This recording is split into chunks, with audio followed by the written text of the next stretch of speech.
Hello everyone and welcome back to my channel.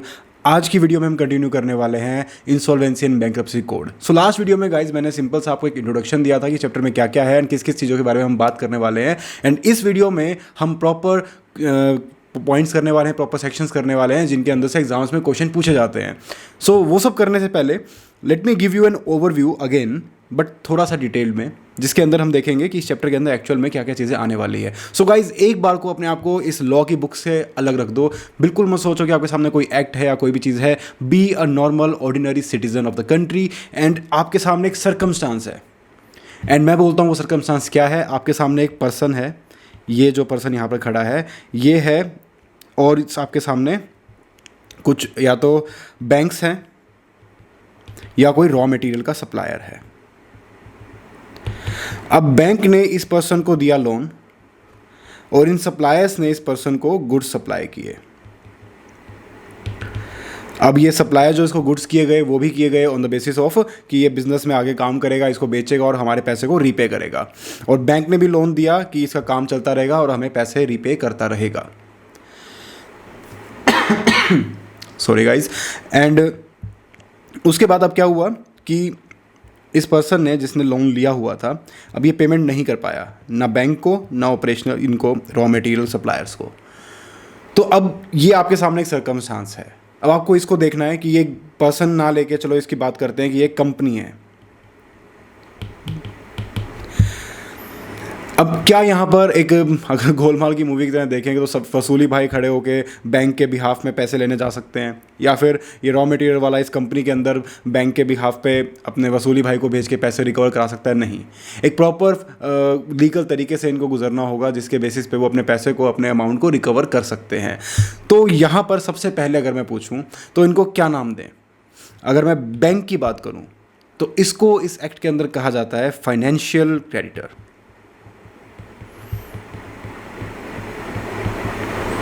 Financial creditor. And अगर मैं बात करूं रॉ मटेरियल सप्लायर्स की तो उनको कहा जाता है यहां पर ऑपरेशनल क्रेडिटर।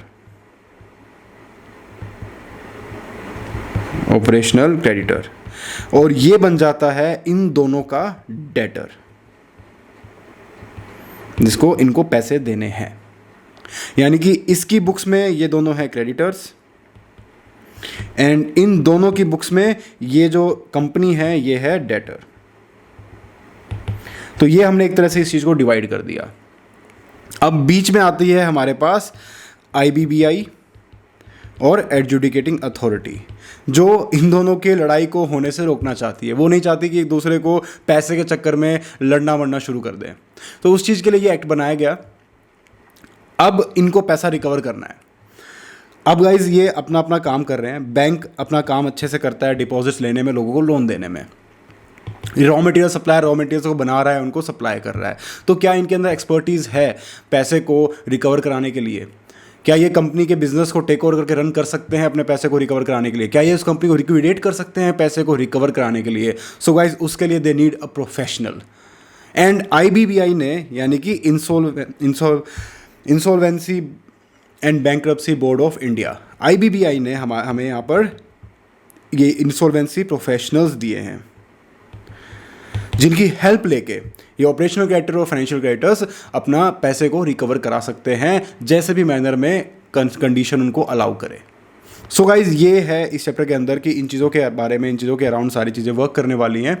अब जब रिकवर करने चलेंगे तो एक सिंपल सा बेसिक सा क्वेश्चन देखो आपके दिमाग में आता है कि फॉर एग्जांपल हमने CIRP के प्रोसेस में चले गए। CIRP जिसको हम बोलते हैं कॉर्पोरेट इंसॉल्वेंसी रेजोल्यूशन प्रोसेस। तो अगर हम CIRP के अंडर चले गए तो क्या होगा? What are the consequences? उसके बाद क्या होने वाला है? क्या उस कंपनी का बिजनेस बिल्कुल बंद कर दिया जाएगा या वो कंपनी लिक्विडेशन में चली जाएगी? तो ये गाइस डिफरेंट सिचुएशंस बन सकती हैं। लिक्विडेशन भी हो सकता है, कंपनी के बिजनेस को टेक ओवर भी किया जा सकता है, बेटर मैनर में रन भी किया जा सकता है। अगर वो कोई चीज़ इंपॉर्टेंट है, वो इकोनॉमी के लिए वो कंपनी इंपॉर्टेंट है, तो उस केस के अंदर उस कंपनी को रन पूरा का पूरा कोशिश की जाती है कि वो रिवाइव हो सके, उसका रेवेन्यू जनरेट कर सके और उसके बेसिस पे फाइनेंशियल क्रेडिटर्स को, ऑपरेशनल क्रेडिटर्स को पैसा लौटाया जा सके। सो गाइज अगर ज़्यादा डिटेल में यहाँ ना जाते हुए अगर मैं ब्रीफली आपको बताऊँ तो वही है, हमें सिर्फ आपको इस टाइम पे इन बातों का ध्यान रखना है कि 2 टाइप के हमारे पास यहाँ पर बेसिक क्रेडिटर्स हैं। एक कॉर्पोरेट क्रेडिटर्स भी होता है, उसके बारे में भी हम आगे देखेंगे। तो 3 टाइप के हमारे पास यहाँ पर क्रेडिटर्स होते हैं, financial creditors, operational creditors and corporate debtors. अब ये सब खुद से पैसा रिकवर नहीं करा सकते तो उनको कौन चाहिए? Insolvency resolution professional. क्या इंसॉल्वेंसी रेजोल्यूशन प्रोफेशनल अपने ही आप में एक्ट कर सकता है? क्या वो खुद से जाके कोई भी डिसीजन ले सकता है कि यार ठीक है पैसे रिकवर करने हैं, ऐसे करने हैं, बिजनेस चलाना है, ऐसे चलाना है? नहीं। तो उनको भी कहीं ना कहीं रजामंदी लेनी पड़ेगी कमेटी ऑफ क्रेडिटर्स की। एक कमेटी बनाई जाएगी सभी क्रेडिटर्स की मिलकर, जिसमें financial creditors, operational creditors, corporate creditors सब होंगे, और उस कमेटी में डिसाइड किया जाएगा कि ऐसे इस CIRP प्रोसेस को रन करने के लिए हमें इस प्रोसेस की नीड है, हमें ये आगे स्टेप लेना है। और जब वो चीज़ एग्रीड हो जाएगी, सबके बीच में मेजोरिटी डिसीजन ले लेंगे, तभी उस प्रोसेस को आगे कंटिन्यू किया जाएगा। तो यहाँ पर एक रोल हमारे पास बीच में आता है कमेटी ऑफ क्रेडिटर्स का भी। तो हमारे पास क्या क्या पार्टीज होगी? हमारे पास एक सबसे पहले डेटर हो गया जिसने पैसे देने हैं, फाइनेंशियल क्रेडिटर हो गया, ऑपरेशनल क्रेडिटर हो गया, कॉर्पोरेट डेटर हो गया। उसके बाद इनकी हेल्प करने के लिए मसीहा आया जिसका नाम है इंसॉल्वेंसी रेजोल्यूशन प्रोफेशनल, एंड उसने एक इन सब की मीटिंग के लिए एक कमेटी बनाई जिसमें इन्हीं सब फाइनेंशियल क्रेडिटर्स को, ऑपरेशनल क्रेडिटर को अपने साथ रखा, एंड उसके बेसिस पे वो एक्ट करता गया, एंड इवेंचुअली उसने सबके पैसे वापस लौटा दिए और सब हंसी खुशी अपना बिजनेस करने लगे। So this is how IBC is going to work. अब अगर हम स्टार्ट करें तो ये प्रोसेस फ्लो था, इसमें से कुछ काफ़ी बेसिक चीज़ें मैंने आपको बता दी हैं। तो let's continue with the topic. तो सबसे पहले हमारे पास आएगा, ये देखो यहाँ पर दोबारा बताया जा रहा है कि फाइनेंशियल क्रेडिटर्स होते हैं, ऑपरेशनल क्रेडिटर्स होते हैं और कॉर्पोरेट डेटर्स होते हैं, जो कि एप्लीकेशन देते हैं। किसको? एडजुडिकेटिंग अथॉरिटी को एप्लीकेशन दी जाती है for initiating the corporate insolvency resolution process. So अब मेरा क्वेश्चन यही आता है सबसे पहले आप लोगों से कि वो जो एप्लीकेशन दी जाएगी उसमें हमें क्या क्या देना होगा, क्योंकि जहाँ पर भी हम लीगल चीज़ें पढ़ते हैं, कुछ भी पढ़ते हैं, तो उसके अंदर सबसे पहली चीज़ ये आती है कि उस एप्लीकेशन के साथ कुछ कुछ चीज़ें अटैच की जाती हैं। तो गाइज़ यहाँ पर क्या क्या अटैच करना पड़ेगा, क्या क्या मांग रही है हमसे एडजुडिकेटिंग अथॉरिटी? तो गाइज़ वहाँ पर आता है एक रिकॉर्ड ऑफ डिफ़ॉल्ट मांगेगी वो।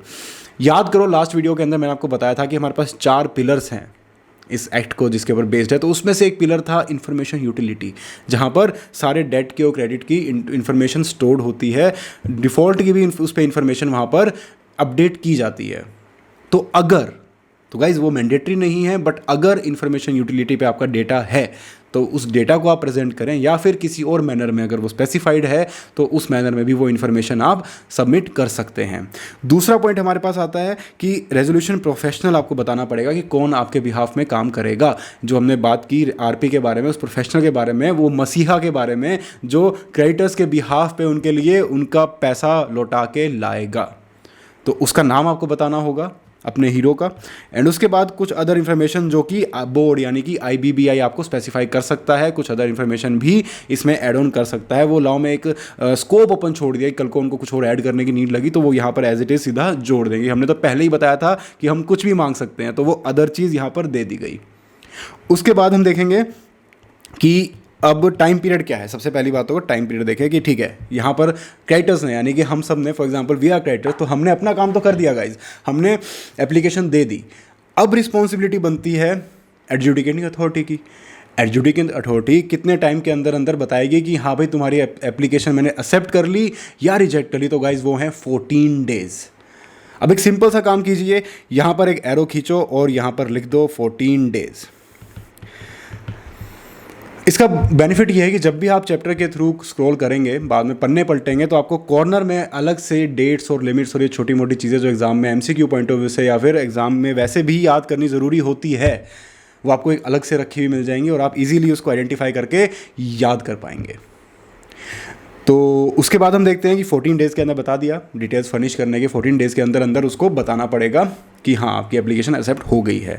अब गाइज एप्लीकेशन एक्सेप्ट किस किस सर्कमस्टांस में होती है? तो सबसे पहली बात उसमें ये आती है कि एडजुडिकेटिंग अथॉरिटी को लगता है कि डिफ़ॉल्ट है, कि भाई हाँ फाइनेंशियल क्रेडिटर सच बोल रहा है, डिफ़ॉल्ट तो था, ये उनको लगता है तो वो एक्सेप्ट कर लेंगी। उसके बाद आता है कि एप्लीकेशन कंप्लीट थी, जो उन्होंने एप्लीकेशन दी उसमें कहीं इनकम्प्लीट नहीं थी वो कहीं से भी, उसमें जो भी इन्फॉर्मेशन डालनी चाहिए थी उन्होंने डाली थी, जो भी चाहिए था उसमें उन्होंने प्रोवाइड किया है। तो ये चीज़ अगर सेटिस्फाई होता है एडजुडिकेटिंग अथॉरिटी तो वो उसको अलाउ कर देगी। और प्लस उसको एक चीज़ और देखनी है कि कोई डिसिप्लिनरी प्रोसीडिंग्स तो नहीं चल रही उसके अगेंस्ट ऑलरेडी। कहीं वो चीज़ ऑलरेडी डिस्प्यूटेड तो नहीं है, तो उस चीज़ को भी ध्यान में रखेगी। तो अगर ऐसा है तो एक्सेप्ट, अगर इन सब का अपोजिट है तो रिजेक्ट। सो गाइज आगे चलते हैं और ये चीज़ नोटिफाई की जाएगी। तो जैसे ही एक्सेप्ट कर ली जाएगी एप्लीकेशन तो कमेंस हो जाएगी CIRP प्रोसीडिंग्स। और कमेंसमेंट की डेट मैटर क्यों करती है, इतनी इंपॉर्टेंट इसलिए है क्योंकि उसी दिन से गाइज लगता है मोरेटोरियम। और मोरेटोरियम क्या होता है आगे डिटेल में पढ़ेंगे, बट अगर ब्रीफली आपको बताऊं तो मोरेटोरियम का मतलब ये होता है कि उसमें अगर वो पीरियड आपके ऊपर लग गया तो उस दौरान कोई भी लीगल प्रोसीडिंग जो भी चल रही होंगी या फिर कोई इनिशिएट नहीं कर पाएगा। पहली बात तो जो चल रही हैं वो रुक जाएगी और आपका कोई भी उसको परेशान नहीं कर सकता। इन द मीन टाइम जब तक वो पूरे पैसे जो ये CIRP प्रोसेस चल रहा है, जो इसकी टाइम लिमिट है, उस टाइम लिमिट तक, मोरेटोरियम पीरियड तक कोई आपको परेशान नहीं कर सकता। डेटर को मत छेड़ो यार, हमें देखना है उसकी प्रेजेंट कंडीशन क्या है, क्या वो रीपे कर सकता है कि नहीं। और बार बार कोई उससे पैसे लेके जा रहा है, कोई उस पर केस कर रहा है, कोई कुछ कर रहा है, तो उसकी वजह से ये जो काम है वो ढंग से नहीं हो पाएगा। इसीलिए मोरेटोरियम पीरियड लगाया जाता है। तो खैर थोड़ा सा हम आगे चले गए, उसको आगे पॉइंट में आएगा तो उसको बहुत डिटेल में हम देखेंगे। तो फिलहाल के लिए यहाँ पर यही पॉइंट है। मैं आपको बस इतना बताना चाहता था कि कमेंसमेंट की जो डेट होगी वो बहुत रेलिवेंट होती है, काफ़ी चीज़ें उसके ऊपर डिपेंड करती हैं। सो गाइज नेक्स्ट पॉइंट आता है हमारे पास कि कम्युनिकेट किसको किया जाएगा। ये तो बड़ी छोटी सी बात है, बेसिक सी। तो अगर जो गाइज रिजेक्ट करते हैं तो हम सिर्फ चुपचाप बता देंगे फाइनेंशियल क्रेडिटर को कि भाई तेरी एप्लीकेशन हमने रिजेक्ट कर दी। बट अगर उसको एक्सेप्ट कर रहे हैं तो गाइज आपको उसको भी बताना पड़ेगा, एडजुडिकेटिंग अथॉरिटी उसको भी नोटिस देगी जिससे पैसा रिकवर किया जाने वाला है कि यार तेरे अगेंस्ट एक केस फाइल हुआ है, तेरे ऊपर CIRP प्रोसेस लगने वाला है, तो तैयार हो जा। तो इस ढंग से इस चीज़ को लिया जाएगा। अब एक बहुत ही इंपॉर्टेंट सा पॉइंट आता है जो कि बात करता है विड्रॉल ऑफ एप्लीकेशन की। ये वो थोड़े कंफ्यूज से लोग होते हैं ना, उनको पहले तो उन्होंने केस कर दिया, फिर उनको लग रहा है कि यार छोड़ो यार एप्लीकेशन वापस ले लेते हैं। ये उनके लिए यहाँ पर प्रोविजन लॉ को बनाना पड़ा। तो गाइज ये क्या कहता है, तो अगर मैं इसको थोड़ा सा टाइम स्केल के ऊपर लेके चलूँ तो ये आता है हमारे पास। तो सबसे पहली बात अगर हम बात कर रहे हैं विड्रॉवल की। अब यहाँ पर गाइज आप एक बार रिकॉल करना, मैंने आपको बताया था कमिटी ऑफ क्रेडिटर्स के बारे में, यानी कि जहाँ पे जो मीटिंग होने वाली है इनकी, उसमें बैठेंगे सारे फाइनेंशियल क्रेडिटर्स, ऑपरेशनल क्रेडिटर्स, सबके सब। तो अगर वो कमेटी ऑफ क्रेडिटर्स आपकी कंस्टिट्यूट हुई ही नहीं है तो जो नॉर्मल ये उससे पहले का टाइम है, यानी कि यहाँ पर कमेटी ऑफ क्रेडिटर्स कंस्टिट्यूट होनी थी, उससे पहले ही आपको विड्रॉ करने का मन कर गया कि यार छोड़ो इतने पंगे कौन करे, वापस लेते हैं एप्लीकेशन। आप ये कर रहे हैं, वापस ले रहे हैं, तो उस केस के अंदर आपको सिर्फ एडजुडिकेटिंग अथॉरिटी को एप्लीकेशन करने की नीड है और उस एप्लीकेशन के बेसिस पे आपको विड्रॉ कर लिया जाएगा, आपको अलाउ कर दिया जाएगा। उसके बाद नेक्स्ट पॉइंट आता है हमारे पास कि कमेटी ऑफ क्रेडिटर्स हमने बना ली, बैठ गए सबके सब, मीटिंग हो चुकी है स्टार्ट। तो उस केस के अंदर क्या होने वाला है, तो गाइज उसके अंदर सिंपल सी बात एक बनती है। एक बात तो ये होगी कि हमें कमेटी ऑफ क्रेडिटर्स का अप्रूवल लेना पड़ेगा। नाउ द क्वेश्चन इज कि कितने लोगों का अप्रूवल लेना पड़ेगा जब वो मीटिंग होगी। तो 90% ऑफ मेंबर्स ऑफ COC अगर ये कहते हैं कि ठीक है आप विड्रॉ कर लेते हैं, तो उस केस के अंदर आप विड्रॉ कर पाएंगे। गाइज यहाँ पर आप देख रहे हैं कितनी इंपॉर्टेंट बात है कि 75% जो कि हमने नॉर्मली लॉ में देखते हैं 2/3 या 75% आता है, बट यहाँ पर सीधा सीधा 90% आपको दिया गया है।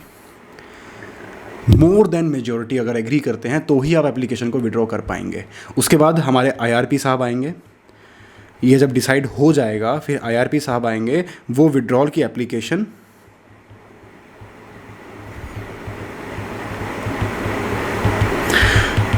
प्लस ये जो रेजोल्यूशन पास हुआ है ये इसकी डिटेल्स ये सबमिट करेगा एडजुडिकेटिंग अथॉरिटी के पास, और 3 डेज़ के अंदर अंदर एडजुडिकेटिंग अथॉरिटी आपको अप्रूव कर देगी कि ठीक है आपकी एप्लीकेशन विड्रॉ कर ली गई है।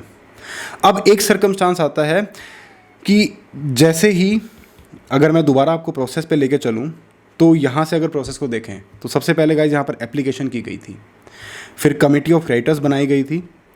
अब एक और टाइमलाइन आएगी जिसमें कमेटी ऑफ क्रेडिटर्स बनाने के बाद एक इन्विटेशन डाला जाता है कि यार ये कंपनी जा रही है रेजोल्यूशन के अंदर, कॉर्पोरेट इंसॉल्वेंसी के अंदर ये कंपनी जाने वाली है। तो जितने भी बाकी इसके क्रेडिटर्स हैं, डेटर्स क्रेडिटर्स हैं, ऑपरेशनल हो चाहे फाइनेंशियल हो, उन सबको एक इन्विटेशन दिया जाता है कि अगर आप सबके भी पैसे इन पे ओन हैं, आपको इनसे पैसा लेना है तो हमें बता दीजिए, हमारे साथ साथ हम आपके पैसे भी निकलवा लेंगे।